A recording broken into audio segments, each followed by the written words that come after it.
Hello, everybody. Welcome to the Raw Podcast brought to you by the Sunderland Echo. My name is James Copley, joined by Phil Smith today. Phil, how are things? Yeah, not bad. Just sort of still coming down to earth a little bit after deadline day and that summer transfer window, which was a absolutely wild few months for everyone involved. But yeah, not bad at all. Thanks. This isn't necessarily a bad thing, but it's been, touch wood, so far a very quiet international break. There hasn't been any controversy. I had a little look this morning. I can't see any reported injuries. Obviously, we'll know a little bit more from Lebris tomorrow, but all's well that ends well at the moment, it feels.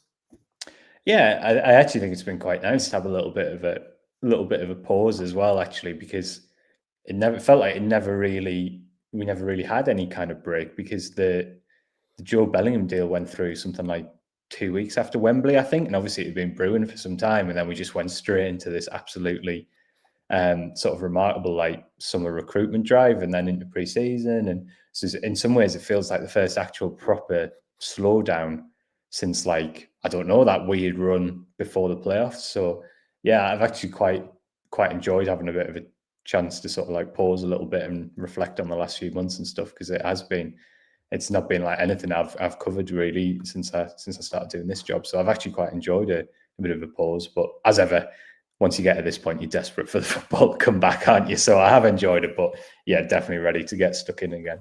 Yeah, absolutely. Well, we'll touch upon transfers and stuff now, Phil, because you are at the Academy of Light chatting to Kristjaan Speakman. There's a boatload of articles you can read over at the Sunderland Echo website.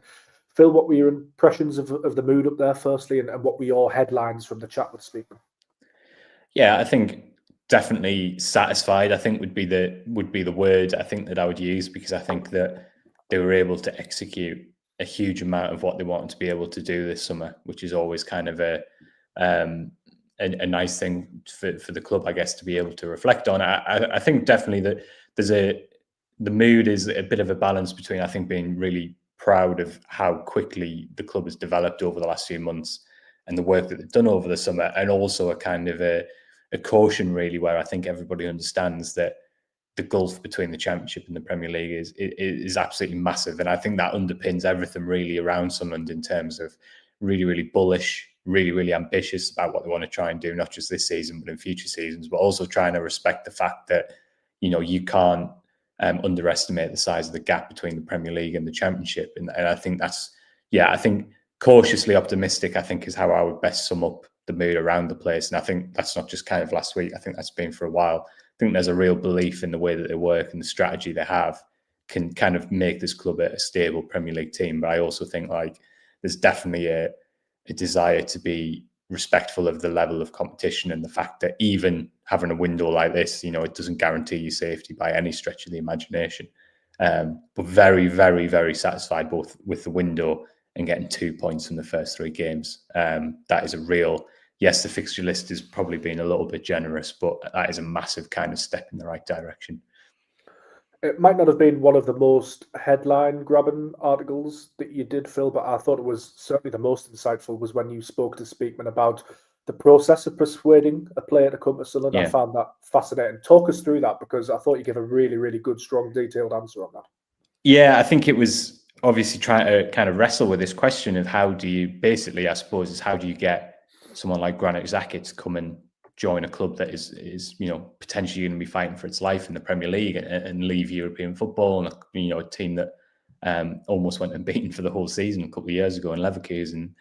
And I think that just kind of sparked a really interesting discussion, of which the first point is that Xhaka is a little bit of a different case in that he is a player with a mentality who, rather than being like don't really fancy dropping into a Premier League relegation battle, his kind of mentality and attitude is the opposite. He's like, yeah, like scrap it out in Sunderland at the bottom of the Premier League. Let's do it.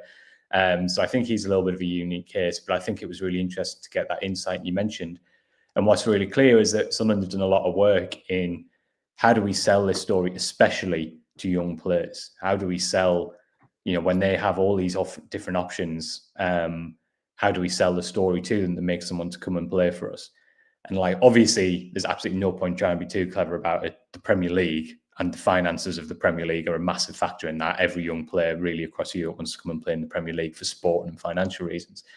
But I think Sunderland have been so good at selling this story of a club that's on the up, a city that's on the up, a team that is like stacked with young players. It's kind of like this thing of everyone's second favourite team, if you like, almost like everyone's other favourite team in European football. And I think they've been really, really skillful in pitching to that. And one of the things Kristjaan Speakman talked about was something that the club media team pulled together, which was a really sharp video. It's only about 2 minutes long. That when they first speak to a player, that's the first thing they see. They drop this little video. And it just basically tells the story, basically, of Sunderland's last 2 years in terms of the Ballard goal and all that kind of stuff. Loads of footage of the night of the first leg against Coventry. So, when the bus comes in and the flares are, and it's just really it's almost like hype video to kind of pitch what Sunderland is to the players. And then obviously after that, you then go into the really detailed stuff where Kristjaan has a presentation about what the facilities are like, what training looks like, what it's like to be a Sunderland player. Then obviously there's a conversation with Regis where Regis will explain how the team plays, where that player will fit in. So I thought it was really interesting because, yes, they do all the stuff that you would expect. Come and look at our facilities, Premier League ready. Here's how you're going to fit into the team. Here's why the head coach wants you. But there's obviously a process of we want to actually sell our story to these players. And I think that's been key to some of these young players who really want to get involved in this, in this story, if you like, this narrative that we've all been enjoying.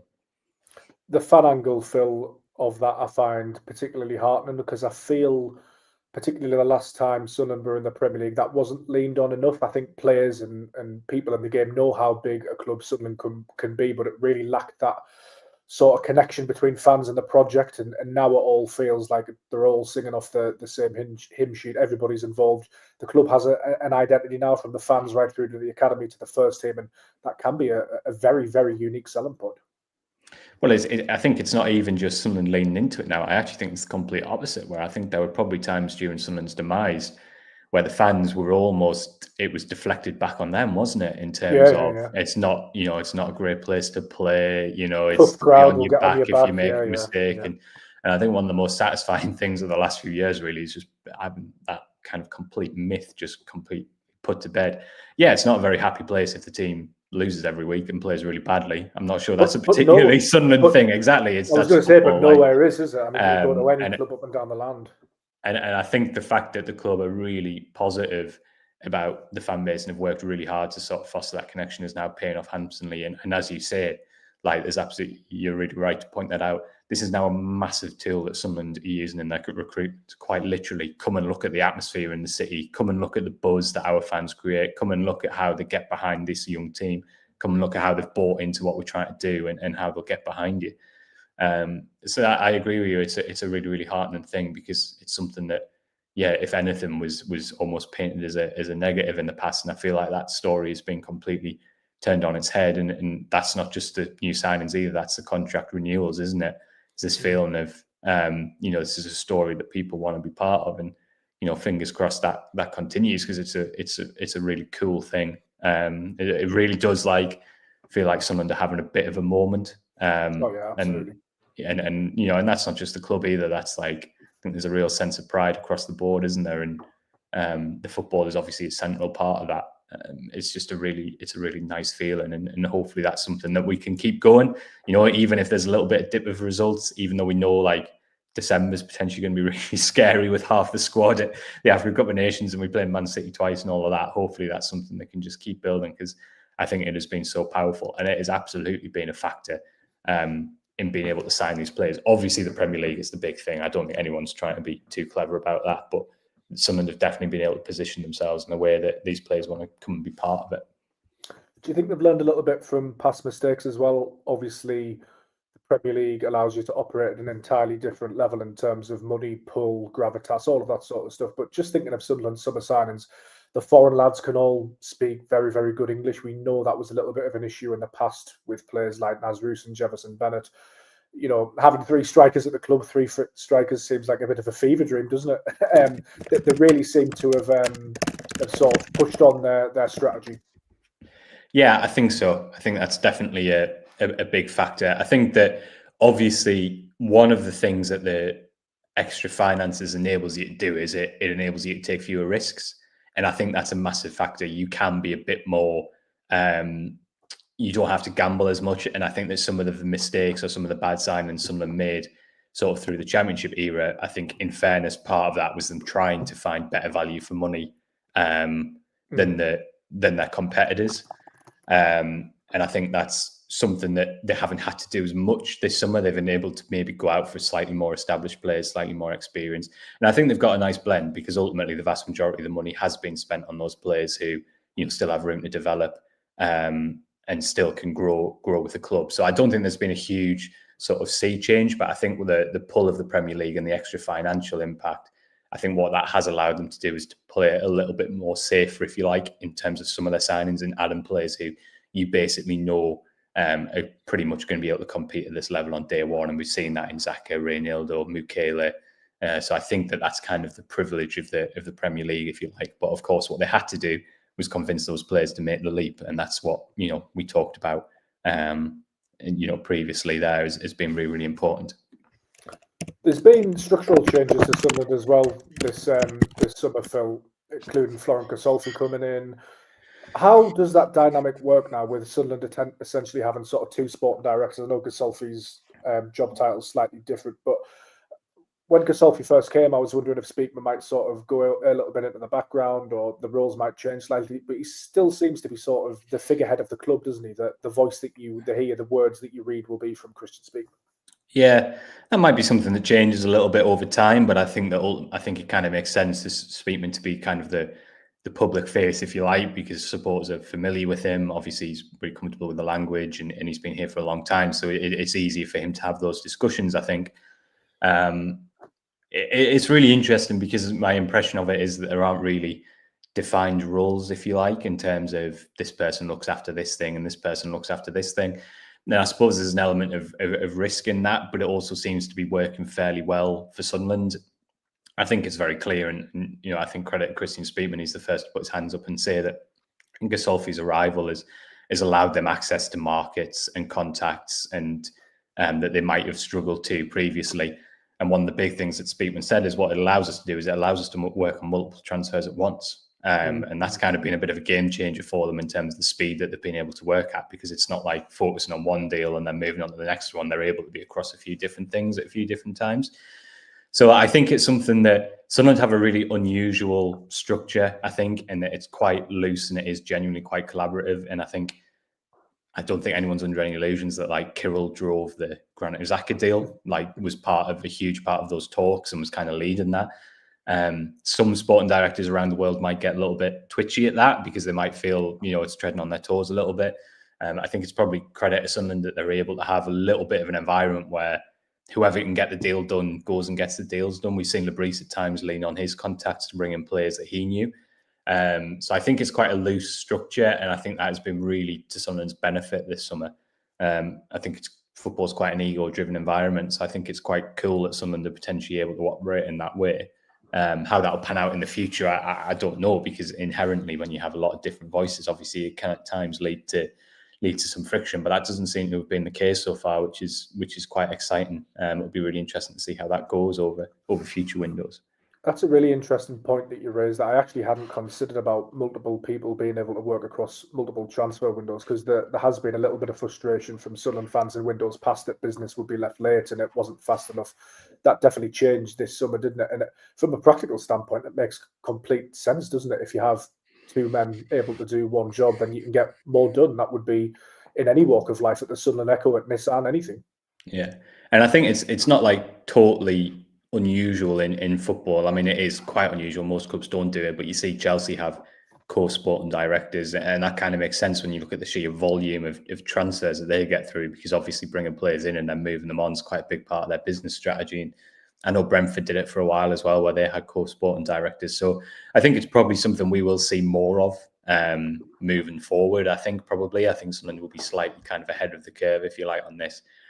Probably the main reason, as I said before, that more clubs don't do it is because there's a risk factor, right? In terms of sometimes when big decisions are being spread across the board, it can lead to more disruption, and it can lead to you being really inefficient, I think.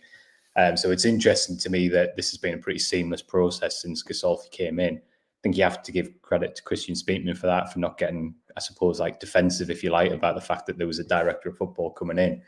And fingers crossed that continues, because I think we've definitely seen that it's allowed them to move at a capacity that seems to have been certainly beyond what a lot of other clubs were able to do in the market this summer. So I think that's definitely been really important. And I guess there's a sort of wider philosophical argument, isn't there, Phil, whether football clubs should just rely on that one person. Different eras, but we saw with Roberto Di Fante a long time ago that sometimes that doesn't quite work, and maybe it is good to have a broad church of thinking across multiple different people. We've seen Liverpool run a transfer committee, as it was called early days over there, to great success. Yeah, and I think it's definitely, if you can make it work, it's the better way to do it. If you can have a genuinely kind of collaborative environment, and I think that Sunderland are quite fortunate, I guess, in that. Well, maybe it's not fortunate, maybe it's good recruitment in terms of bringing in the right people at the right roles. But Regis is someone who we've both talked at length about, from our dealings with him, who is very, very sort of down to earth compared to how a lot of head coaches in football are. That's obviously been a massive part of it. He doesn't really politic in the press, do you know what I mean, in terms of asking for more signings or complaining about certain kind of signings and stuff. So that's obviously a massive factor in how it's been able to work as well. So yeah, it's very like modern, if you like. It is definitely the way that football is going. And hopefully, we said this a few times over the last couple of years, but hopefully what we're seeing is Sunderland being a club that's actually a little bit ahead of the curve rather than kind of miles behind it, which is kind of what we're used to. That's kind of our default position. And I definitely think, it's clear that the arrival of Florian Gassolfi has been a big factor in what Sunderland have been able to do this summer. And that's not in any way denigrating Kristjaan Speakman or the work that he's done. I think it's just clear that in terms of capacity and doors that it's opened, even little things like, the extra languages that Florian Gassolfi can speak and how that can help you in recruitment. It's just common sense, isn't it? So I think it's obvious that those structural changes have been massive to what Sunderland have been able to do this summer. And in terms of player recruitment, Phil, quite a nice balance now in terms of Speakman and Stuart Harvey, who hardly ever gets a mention, but is very important behind the scenes. I would argue their domestic signings have been absolutely superb. Yeah. And perhaps where they've maybe run a little bit afoul is when they've gone into foreign markets, but with Gassolfi, Louis Dreyfus's influence, and Labrise as well himself, there's a real sort of depth of knowledge there now.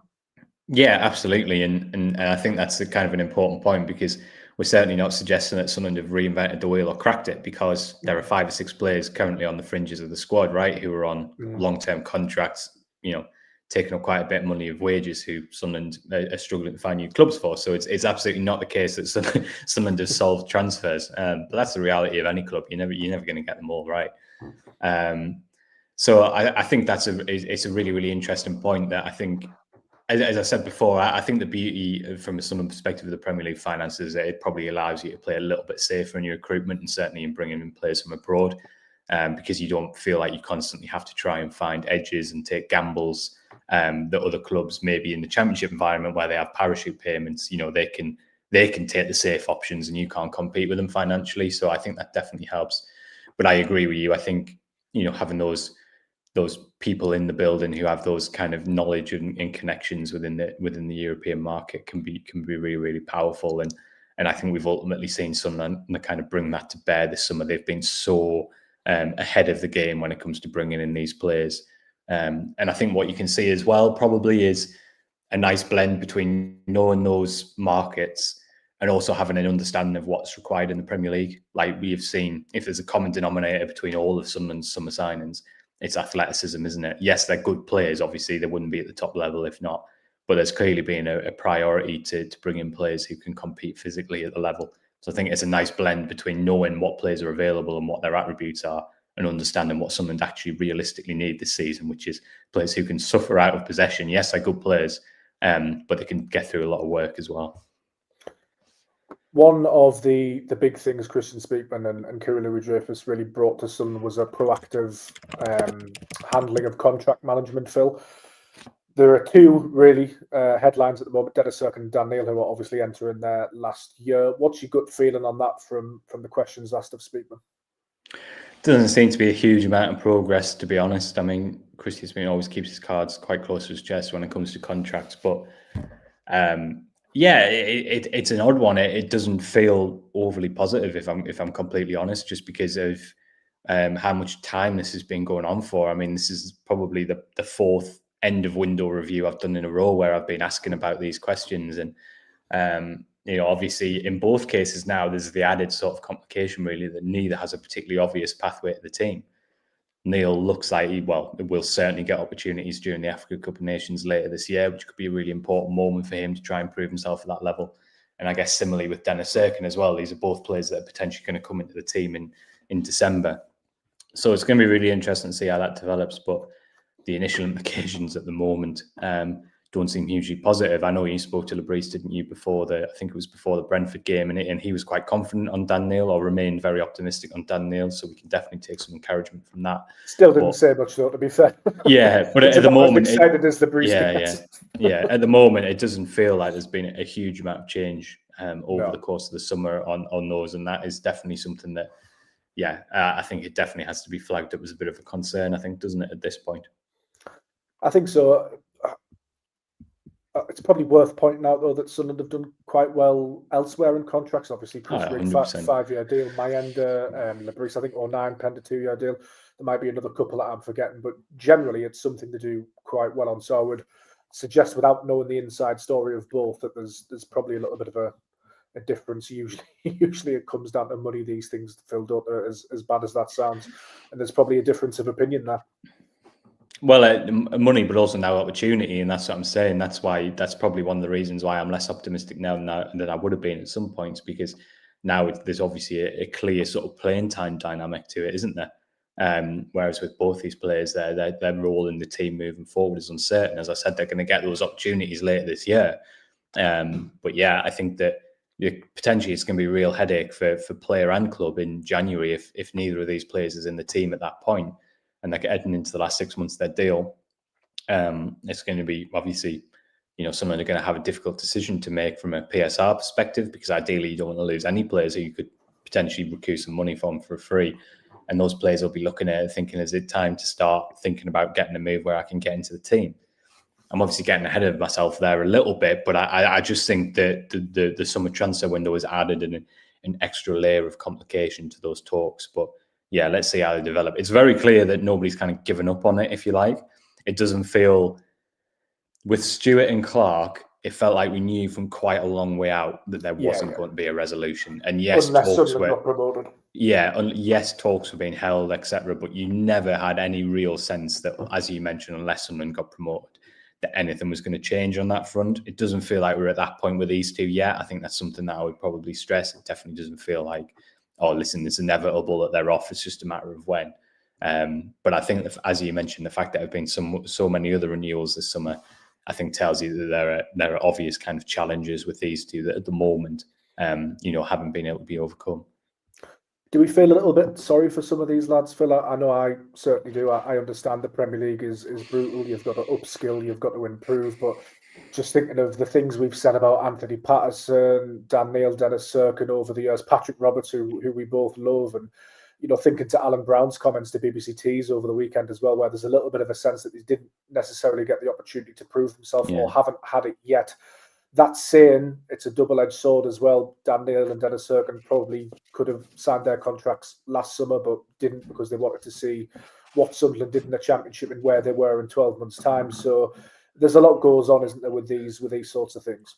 Yeah, definitely. And I think that in that position as well, if we were sitting here after 3 games and Sunderland had lost them all because Sunderland had shown, if you like, too much faith in last season's team, then there would have been a huge amount of criticism, wouldn't there? So in that sense, the club has to be proactive, I guess, rather than reactive. I think, there definitely is a tinge, definitely a feeling a bit for some of these players. And I said this a few times during pre-season. I always think the second round of the Carabao Cup was Sunderland's first game in the Carabao Cup.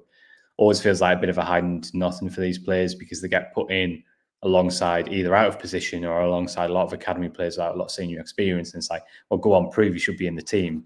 Actually, it's a really difficult environment to do that. And then it's almost like, oh, well, there we go. Clearly you're not up to it. And so I always feel for the players in those scenarios. And I was actually pleased that Lebris didn't dig anybody out after the Huddersfield game. Actually, quite the opposite. He said, actually, I was pleased with the application. It was, it's difficult when you got so many players out of position, because I do feel like sometimes those players are hiding to nothing. And definitely, I definitely do feel a bit of sympathy for some of these players. As we said, like, these guys have to be ready, because obviously did a video and some pieces on AFCON, didn't we, over the national break? And like, there are going to be opportunities. There are no ifs, buts, and maybes. Sunderland are definitely going to lose 6 players for a month, or best part of a month minimum. They might lose 7.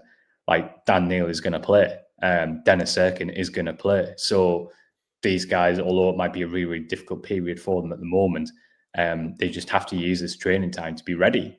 Because by the time the January transfer window opens, everything could have changed. Dan Neil and Dennis Erkin could have played 5 games, and then we could be sitting here going, wow, they've really shown actually that they're Premier League players. So window's shut now, nothing's going to change. Those guys just have to be ready for that Africa Cup of Nations, because that is an absolutely huge opportunity for them to kind of change the narrative, if you like. Yeah, and as you mentioned, we've seen in the Championship last year how things can change really, really quickly. I always point to the fact that when Sunderland signed Alan Brown and Salis Abdul Samad, I would have thought they would have started at Wembley if you told me they were going to get to the Championship playoff final, and instead it was Eliza Mayenda scoring and Tommy Watson. Yeah. You just can't predict these things, can you? No, and I think as well, like, broadly speaking, Lebris is really open-minded. He doesn't necessarily, yes, he tends to stick with a small core of players, but as you say, like, players can work their way in from what they do on the training ground. Anderson, yeah, exactly. Yeah, so it's not like the door is closed, I don't think, with Lebris. And as I say, if in a normal season you'd be looking at it going like, I just don't see how these players are going to break in. This season isn't that. It's obvious. You can literally point at the dates. If they're not already in the team by then, they're going to be in the team on that day. There's no like, there's absolutely no other way to describe it. So yeah, and that's one of the reasons why I say it still feels a little bit different to Stewart and Clark, because there are variables in this scenario I think that weren't necessarily there for the other ones. Let's talk about Crystal Palace. I was chatting to my mate Michael Bowers over the weekend, and I was saying it's a little bit of a bizarre one, this, Phil, because if you look on paper at the Premier League fixtures and you go Crystal Palace away, okay, we might be able to get something there, maybe it's a point, maybe it's even a win. And then you take a step back and realise they've won the FA Cup and the Community Shield in 2025. They've got a really good progressive manager. They're in Europe this year. They're actually a really, really good side. I know they've lost Eza, but they've managed to keep Mark Gay.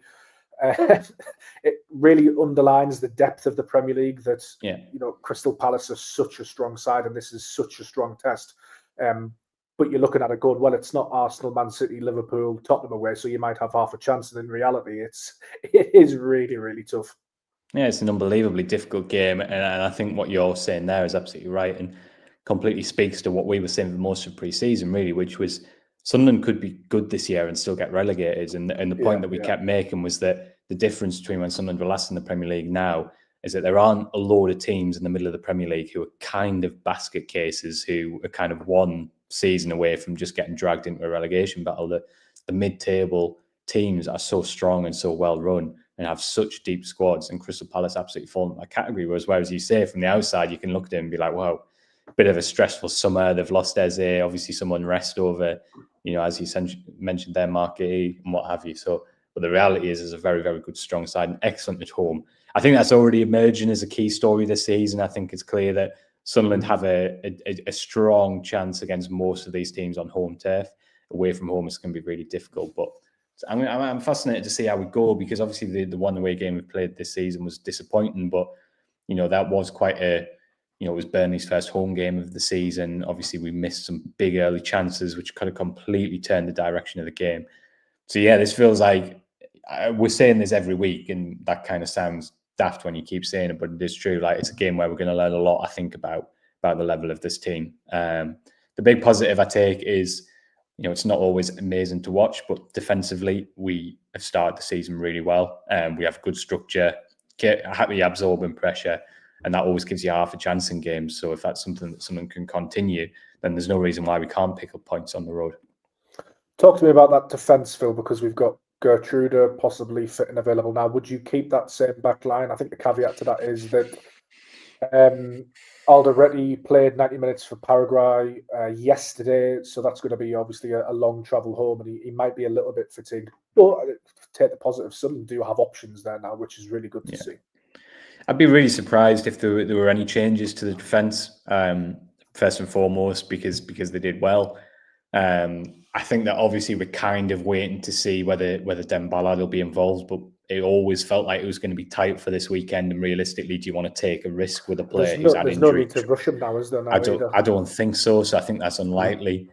I think the thing with Gertruida is that he hasn't played any competitive minutes this season. So again, it's kind of different but similar to the Ballard thing. Why take a chance in terms of throwing him in when you have established partnerships who've done pretty well recently? Definitely, I think I could see him coming on the bench because obviously the fact that you can play in a couple of positions is going to be a huge boost to Labrie. So I think we'll see continuity this weekend. For me, you might not even see that many changes through this next block of 3 fixtures. You know, it might be the players are eased in quite gently over the next few games from the bench. And then maybe after the October international break, we're starting to have these debates a little bit more intensely, and Labrie is having them a little bit more in his mind. But listen, you never know for sure, but I'd be surprised if there were many changes at all from the Brentford team. The team played well. Most of these players are either coming back from injury or not having much of a pre-season. So I'd be surprised if he made many changes. And you mentioned the international break, really important point that sometimes goes under the radar. Hasn't been much group training time. So, you know, we're talking about Gertruida. Yes, he's trained, but he hasn't trained with the players he'd be playing with on Saturday, potentially. So I think from a manager's perspective, you want to try and keep some stability. As you say, Phil, Sunderland likely to go with continuity under Labrie. That seems to be his MO, really, doesn't it? But a few sort of start 11 questions would be, I guess, in Sunderland's front 3, the 2 wingers and the attack. I agree with you. I think the midfield will be the same. The goalkeeper will almost certainly be the same unless there's an injury, which I don't think there is. Defence will be the same. But Sunderland now have 3 fit strikers. Mayenda's been starting. Wilson Isidor's been coming off the bench. Obviously, Brian Broby's been bought for a lot of money. Enzo Lefebvre did really good on the left, and we saw Adingra go out to the right. Obviously, Chemsdine Talby's fit. What do you see that front 3 looking like against Palace? Yeah, I think that's definitely the hardest part of the pitch to predict. I think Lefebvre, for me, probably has to stay in just because of that level of performance that he produced. I think that potentially Adingra for Talby is definitely one change I could see being made.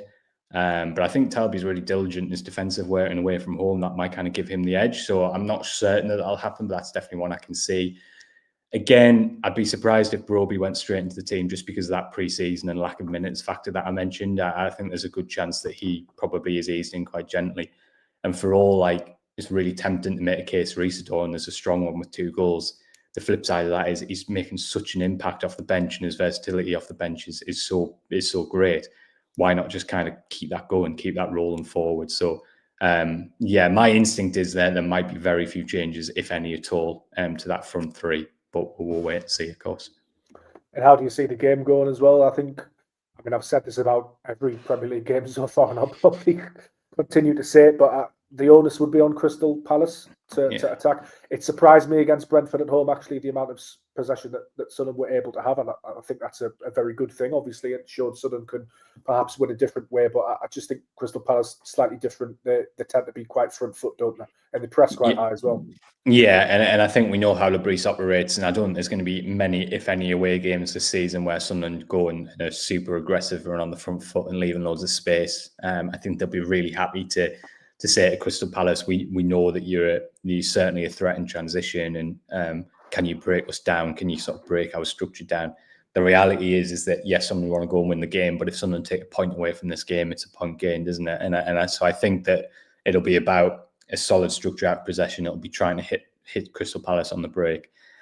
As ever, I think we saw with the Burnley game, especially away from home, I think the first goal is going to be key in these games this season, because I think we've seen that it's going to be quite tricky for Sunderland at this stage to break strong defences down away from home when they're having a lot of the ball.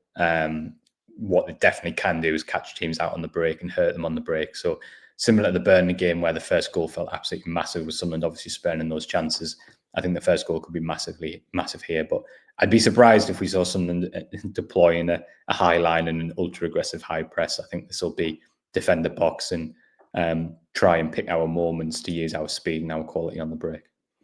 I must say, Phil, the beginning of this season really has hit home and underlined to me the importance of transitions in the Premier League. I think to the disallowed Brentford goal a couple of weekends ago, where it's just 2 seconds and it's in the net. Obviously, we saw it a little bit against Burnley as well. It's so important that in the Premier League and something you've got to really, really guard against. In fact, you could look at pretty much all of the goals scored in Sunderland's games, and you could make a case for it being a transitional goal. Yeah, it's massive, and I think that's the way the game has changed a lot over the last few years. And I think where teams like Bournemouth have probably really punched above their weight and been really successful is they found a different way to play to maybe, you know, kind of the style that had become quite entrenched through Pep and Man City. And I think that it's clearly something that Sunderland have recruited for. They've recruited for players who can be really, really dangerous in transition. It's not just in the forward areas, that's in midfield with Diarra, you know, particularly. So it's absolutely massive. And the big positive so far this season is that, generally speaking, Sunderland have been pretty clinical. The one game where they weren't was Burnley, and they lost. So I think it's something that they're really, really mindful of, and something they've recruited for, and something that they train for. But as you say, it's the Premier League. You get punished so quickly. The games are won and lost in such quick moments. So yeah, this is a really tricky game. This a really, really massive test for Sunderland, and it's going to be really interesting to see how they go. Yeah, we'll round it up there. Liberty's tomorrow, Phil. Yes, 1:30 tomorrow. Yes, we'll have all the usual updates from that. Excellent. Then we'll have full coverage as well from Selhurst Park on the whistle coming as well, Phil, the weekend. Yeah, Jace is there. So we'll have all the usual stuff in some format at some point over the weekend. That's the I might start saying that on our morning calls. I'm going to have something at some point, I think. Yeah. Well, no, we'll have all the usual stuff at some point in some format. Good stuff. Look out for all of our over on the Sunderland Echo website, YouTube as well, and across socials. Thank you once again for watching.